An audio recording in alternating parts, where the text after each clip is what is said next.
So in today's lesson, we're going to be using the Fasteners Workbench in a part design workflow to create this adapter. It consists of a fasteners threaded rod for the bottom and one for the top, and a part design pad with a pole pattern.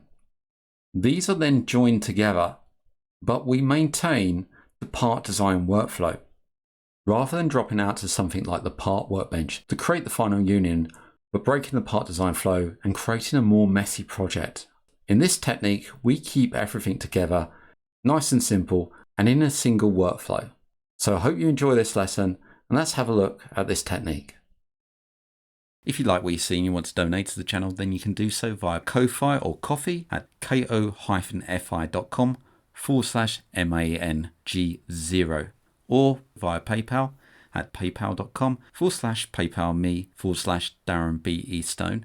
I also run a Patreon where you can get early access and additional content, and that's at patreon.com/MangoJellySolutions. Links can be found in the channel header, on the About page, or in the descriptions of these videos. So before we start our modeling, let's install the add-on for the Fasteners Workbench. If we come up to the Tools and Add-on Manager, we can install add-ons and macros from here. We just use the search and type in Fasteners. The workbench will appear, which we can click on and click Install.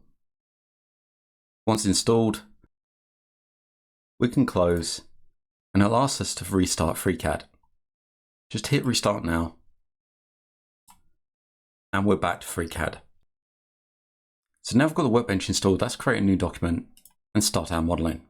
First, we're going to create the middle part with a new body and a new sketch along the XY plane, and hit OK.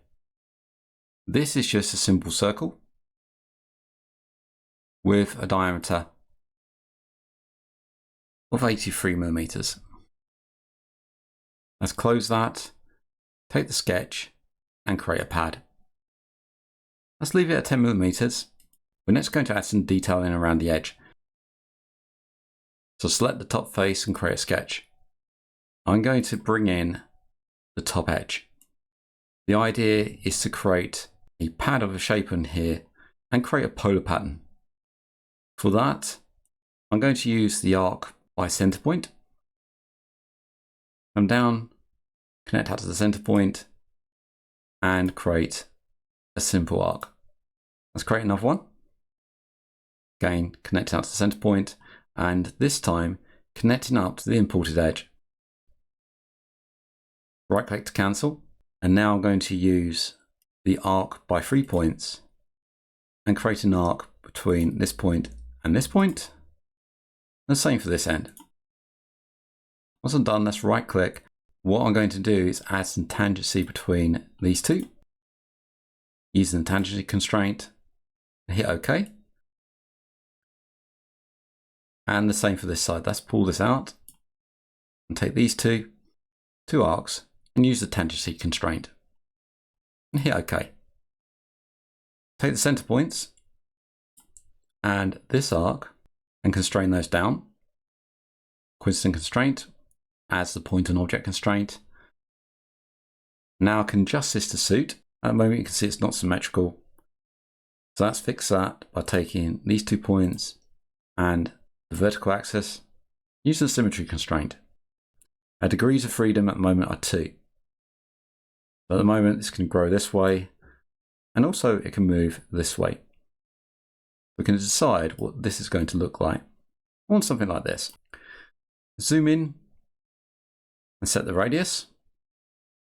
Let's go for 1.5 millimeters. We've got 1 degree of freedom now. Right click to cancel. And if we start pulling some of these, we can see what's happening. So this is going this way, so we need to set some distance across here or some other constraint.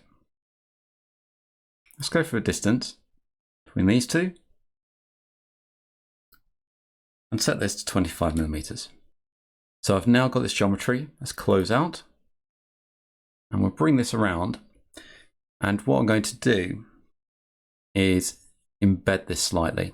I'm going to take the sketch, come down to the attachment and position. The Z of the sketch runs this way. So we'll set this to 1 millimeters. It's going upwards, so we need a -1. And now we can take the sketch, create a pad, use the reverse if we have to, length 10.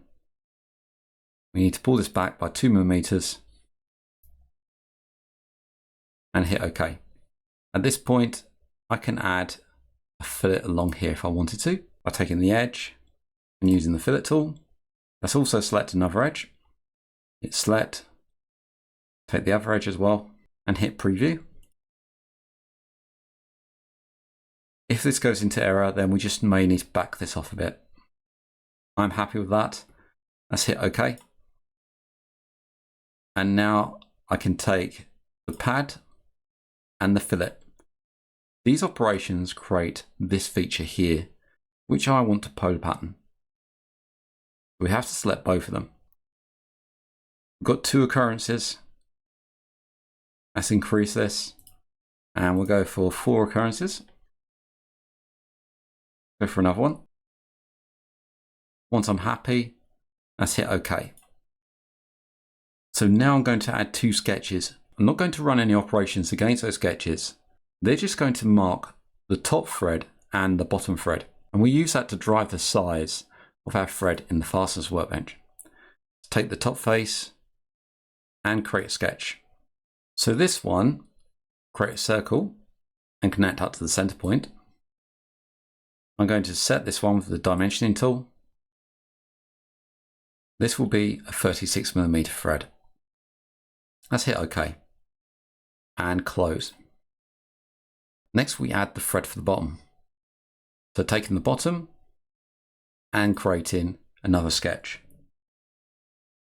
We'll create a circle, connect up to the center point and come out, again using the dimensioning tool. This time, rather than metric, we're going to enter an imperial number. And this one, we have to highlight the whole lot and type in 2.7 and the double quote for inches and hit enter. We get the equivalent metric value and let's hit close. So we've set up our center part. Let's come up and rename. I'm going to call this mid body and hit enter. Let's save this. And now we can move on to our threads. For that, let's come over to the Fasteners Workbench. Now, when we open the fasteners, you'll see a number of different fasteners in the toolbars. Now, these can be shrunk and adjusted to your needs. But I'm going to take a shortcut and use the Fasteners drop down and select which fastener I want from here. To add a fastener, we can either select the tool and then adjust the shape, or we select a circular edge, so this one here, and then add the fastener. So I've selected that circle of the sketch, come up to fastener, and I'm looking for the threaded rod. This is a metric threaded rod, but these can be changed in the tree view. Select the metric one. You can see the fastener has been added. It's round the wrong way though. Let's take the fastener and come up to the top, and we're looking for this tool here, the invert fastener. We click that, that flips it around the other way. But we also see another problem in that we have this chamfer running along this edge. I don't want that, so let's take the threaded rod and look down. We see the type threaded rod, which can be changed. And I'm going to go for screw tap. Click that and click off. So that's changed now. There's no thread rendered. That's another option in here. We've got thread as false. We leave this to last because it can take some time to compute. Notice if I select the threaded rod and press the spacebar, that it conforms to this size. If it doesn't, then the threaded rod does have a custom size in here. So the diameter here, we can drop this down and set different diameters, or we can select the custom and use what we want from there. That showed the threaded rod. And you'll notice, and when we show it, it's exactly on that edge. But there is a small problem. If I take that threaded rod and come down and enable the thread, set that to true and click off, wait for the recompute, the thread is larger than that circle. And this is where we look back and come down. We've got the match outer here, which says false. Let's drop this down and set it to true and click off. Once it's refreshed, we can see that the thread is the same size as this circle.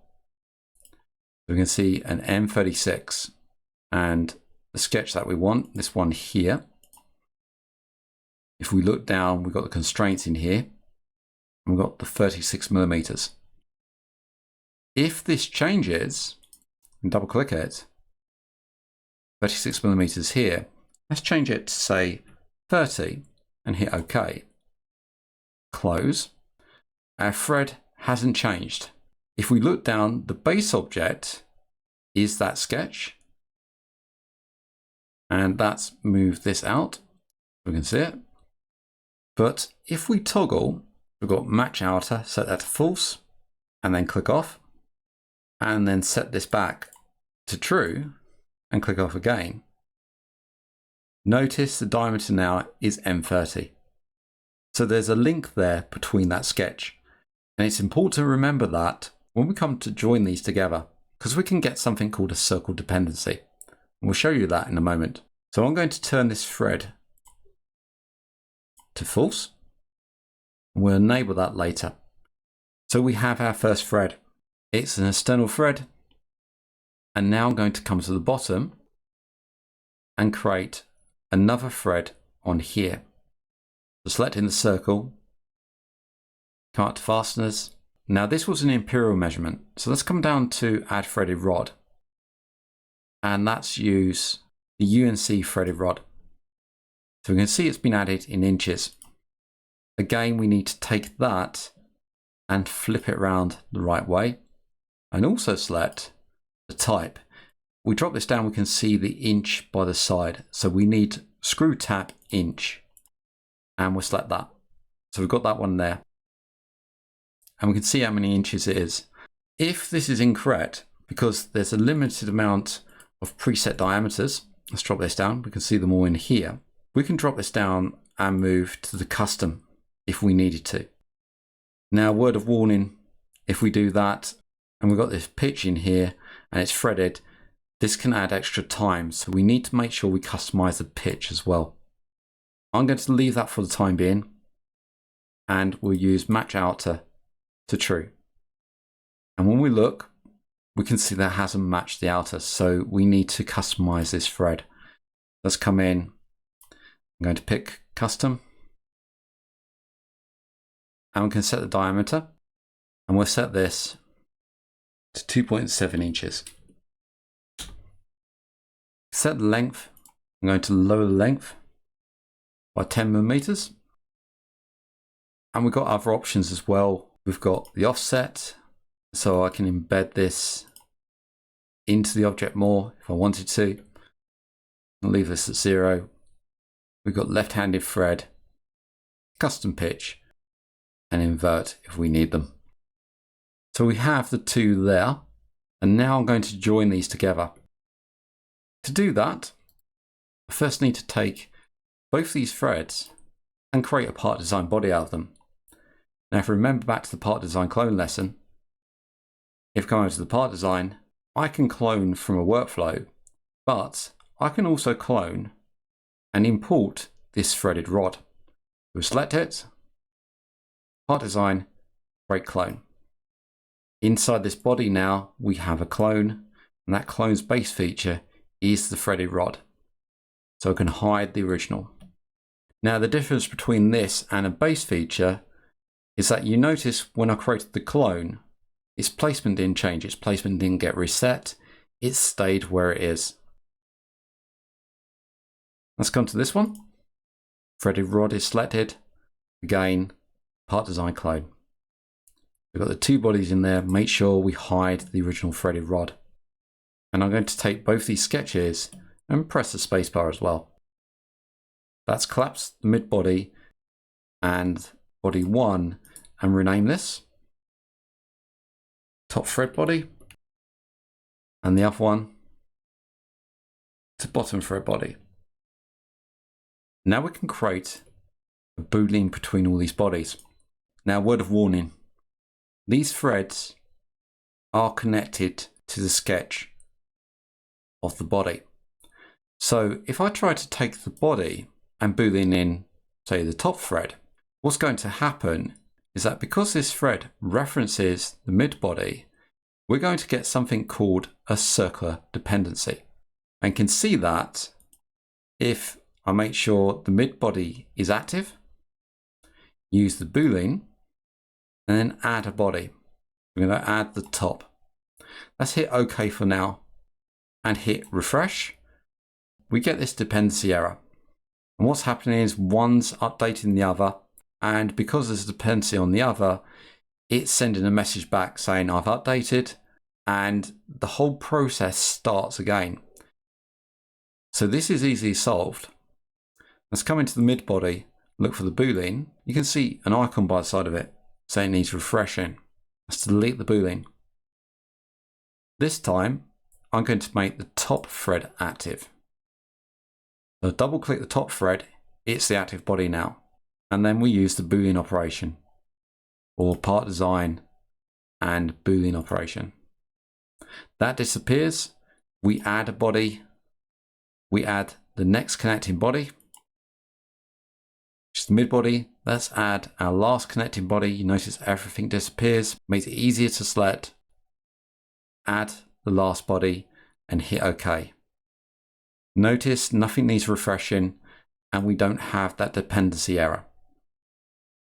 So now we've got all these as a single body. So if I applied an operation to say this top face, let's apply the whole operation and we'll go depth of through all. It's going to come out the bottom. So we can apply the operation through the boolean bodies. I don't want this through all. I only want it to a certain depth. Look back to the model and look back to our threads. We can see the length is 20 millimeters. And then we've got this 10 millimeter length here as well. So let's set the whole, go back to the task, and the depth dimension of 30 millimeters. The profile, I'm going to go for an isometric, and we can select an M value for the diameter. Let's go for the M18. Or even, let's go for the M20. Now this, I want to be threaded. We're going to leave that for the time being. Let's hit OK.